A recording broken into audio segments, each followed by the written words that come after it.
Let's talk about this declassified CIA document that is forcing a lot of questions that a lot of Americans never thought they'd be asking. Did the US government at any point consider or actually use medical channels, including vaccinations, as a vehicle for mind manipulation and control? As crazy as it sounds, or actually maybe it doesn't sound crazy at all anymore, let's look at the facts. In 2025, a Cold War-era file resurfaced in the CIA's public reading room, detailing a project known as Project Artichoke.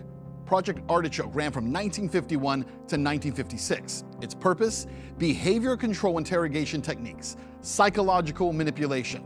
The document outlines proposals to develop chemicals capable of altering human behavior. Now, some were designated for immediate effects, things like truth serums, but others were intended for long-term psychological influence. And here's the part that's getting a lot of attention today. The file discusses methods of covert administration, introducing substances into food, into water, into alcohol, and even, get this, disguising them through vaccinations. That language is actually in the document. Did it happen? We don't know.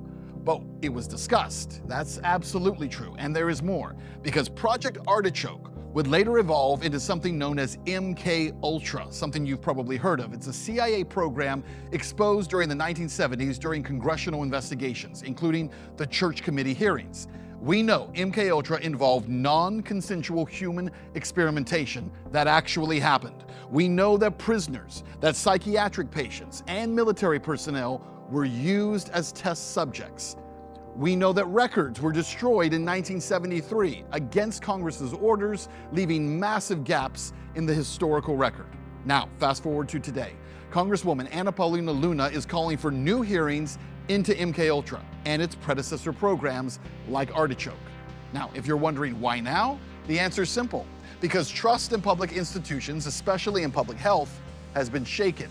Just go back to the coronavirus pandemic. Americans watch vaccine guidance schedules shift multiple times. And those shifts, those changes, were not based on science.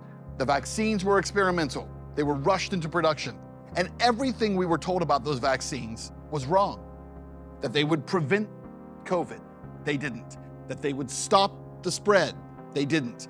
Get a booster, you'll be protected. No, you weren't. Wear a mask and stop the spread. We were lied to over and over and over again. And by the way, there is still zero accountability for any of it. So at the same time that public health policy is under legal challenge, we have declassified documents reminding Americans that their own government once studied how to secretly influence human behavior through medical channels, including vaccines. Let's be absolutely clear here. There is no evidence that modern vaccines are being used for mind control. We're not saying that they are.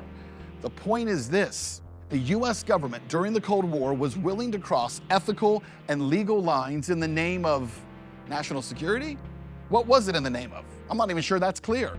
But they were willing to experiment on innocent, unknowing human beings. They were willing to explore psychological manipulation techniques. See, when a government breaks a trust at that level, the echoes last for generations. And that's why hearings now on MK-Ultra matter. Because trust isn't something government can demand. It has to be earned, and it's something they've basically squandered. Project Artichoke is not a theory.